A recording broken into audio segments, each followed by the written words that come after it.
പ്രിയപ്പെട്ടവരെ, Pullur saint Xavier's ഇടവകയുടെ സുവർണ ജൂബിലി ആഘോഷങ്ങൾക്കൊരുക്കമായി നടത്തപ്പെടുന്ന സുവർണ മൊഴികൾ എന്ന ആത്മീയ ശുശ്രൂഷയിൽ നോമ്പിലെ 7ാമത്തെ ഞായറാഴ്ചയായ ഇന്നത്തെ വചന വിചിന്തനം തയ്യാറാക്കി അവതരിപ്പിക്കുന്നത് ലൈസ സെബാസ്റ്റ്യൻ മുല്ലക്കുന്നേൽ.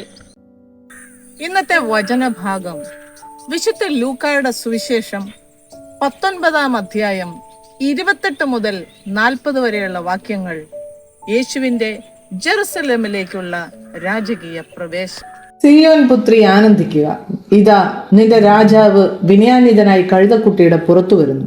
നൂറ്റാണ്ടുകൾക്ക് മുമ്പ് സക്കറിയ പ്രവാചകൻ പ്രവചിച്ച ഈ വചനം ചരിത്രമായത് ഈശോയുടെ ജെറുസലേം പ്രവേശനത്തിലൂടെയാണ്. വിനയത്തിന്റെ രാജകുമാരനായി എഴുന്നള്ളിയ കർത്താവിനെ കുരുത്തോലകൾ വീശി സ്വീകരിച്ച ആ മഹാസംഭവത്തിന്റെ സ്മരണയിലാണ് നാം ഓശാന പാടുന്നത്. പ്രവചനവും ചരിത്രവും ഒന്നാകുന്ന ഈ വിശുദ്ധ മുഹൂർത്തത്തെ നമുക്ക് ഈ ബൈബിൾ വ്യാഖ്യാനത്തിലൂടെ ആഴത്തിൽ മനസ്സിലാക്കാം. ഈശോയ്ക്ക് സ്തുതിയും പുകഴ്ചയും ബഹുമാനവും ആരാധനയും ലഭിക്കുന്ന അനേക അവസരങ്ങൾ പരസ്യ ജീവിത കാലഘട്ടത്തിൽ ഉണ്ടായിരുന്നു. സിനഗോഗ് അധികാരിയായ ജൈറോസിന്റെ ഏക മകളെ മരണത്തിൽ നിന്ന് ഉയർപ്പിച്ചതിനു ശേഷം അവളുടെ മാതാപിതാക്കളോടും ബന്ധുക്കളോടും ഇക്കാര്യം ആരോടും പറയരുതെന്ന് യേശു കൽപ്പിച്ചു. 5 അപ്പവും 2 മീനും കൊണ്ട് അപ്പം വർദ്ധിപ്പിച്ച് 5000 പേരെ തൃപ്തരാക്കിയ അത്ഭുതം കണ്ടിട്ട് ഈശോയെ രാജാവാക്കാൻ ബലമായി പിടിച്ചു കൊണ്ടുപോകാൻ ഭാവിക്കുന്നുവെന്ന് മനസ്സിലാക്കിയ യേശു അവിടെ നിന്ന് അകന്ന് മലമുകളിലേക്ക് പോകുന്നതായി നമുക്ക് കാണാം. കാനായിലെ കല്യാണ വിരുന്നിൽ വീഞ്ഞു തീർന്നു പോയപ്പോൾ ഈശോയുടെ അമ്മയായ മറിയം പറയുന്നുണ്ട്, അവർക്ക് വീഞ്ഞില്ല. ഈശോ പറഞ്ഞ മറുപടി വളരെ ശ്രദ്ധേയമാണ്, എൻ്റെ സമയം ഇനിയും സമാഗതമായിട്ടില്ല. ഒലിവുമലക്കരികെയുള്ള ബേത്ബഗെ, ബഥാനിയ എന്നീ സ്ഥലങ്ങളെ സമീപിച്ചപ്പോൾ എല്ലാം മുൻകൂട്ടി തീരുമാനിച്ചതുപോലെ ഈശോ ശിഷ്യന്മാരെ നിയോഗിച്ചു. എതിരെയുള്ള ഗ്രാമത്തിൽ ചെന്ന് ഇതുവരെ ആരും കയറാത്തൊരു കഴുതക്കുട്ടി അഴിച്ചുകൊണ്ട് വരിക. ആരെങ്കിലും ചോദിച്ചാൽ കർത്താവിന് ഇതിനെ കൊണ്ട് ആവശ്യമുണ്ട് എന്ന് പറയുക. കർത്താവിന്റെ ആ വാക്കിന് മുമ്പിൽ ഉടമസ്ഥൻ തടസ്സമൊന്നും പറഞ്ഞില്ല. ശിഷ്യന്മാർ ആ കഴുതക്കുട്ടിയുടെ പുറത്ത് തങ്ങളുടെ വസ്ത്രങ്ങൾ വിരിച്ച് ഈശോയെ ഇരുത്തി. ജനക്കൂട്ടം വലിയ ആവേശത്തോടെ തങ്ങളുടെ വസ്ത്രങ്ങളും വയലിൽ നിന്ന് വെട്ടിയെടുത്ത പച്ചില കൊമ്പുകളും വഴിയരികിൽ നിരത്തി. ഈശോ പ്രവർത്തിച്ച അത്ഭുതങ്ങളെ ഓർത്ത് സന്തോഷിച്ച് അവർ ഉച്ചത്തിൽ ദൈവത്തെ സ്തുതിച്ചു.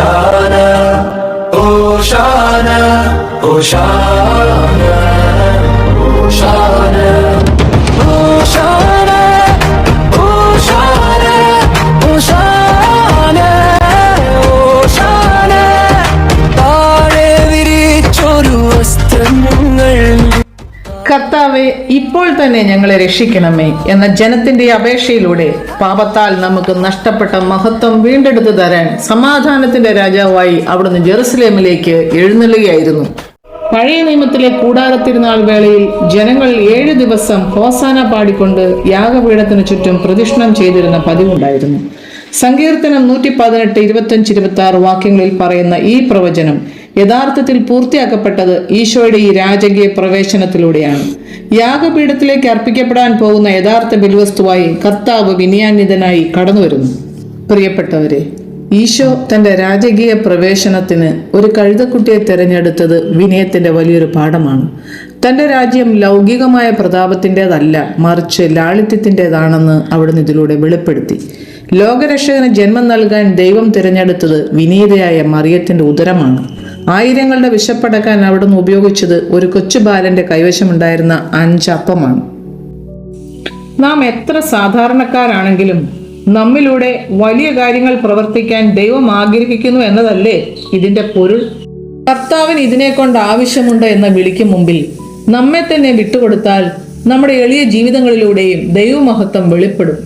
ഓശാന സ്തുതിഗീതങ്ങളുടെ ആരവത്തിൽ അസ്വസ്ഥരായ ഫരിസയർ യേശുവിനോട് പറയുന്നുണ്ട്, ഗുരു തന്റെ ശിഷ്യന്മാരെ ശാസിക്കുക.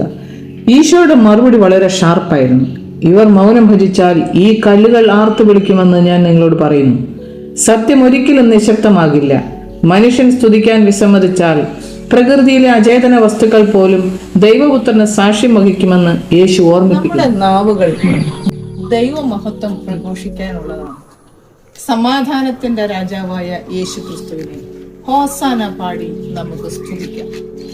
ഏവർക്കും ഓശാന തിരുനാളിന്റെ എല്ലാ ആശംസകളും നേരുന്നു. ദൈവം നമ്മെ എല്ലാം സമർത്ഥമായി അനുഗ്രഹിക്കും.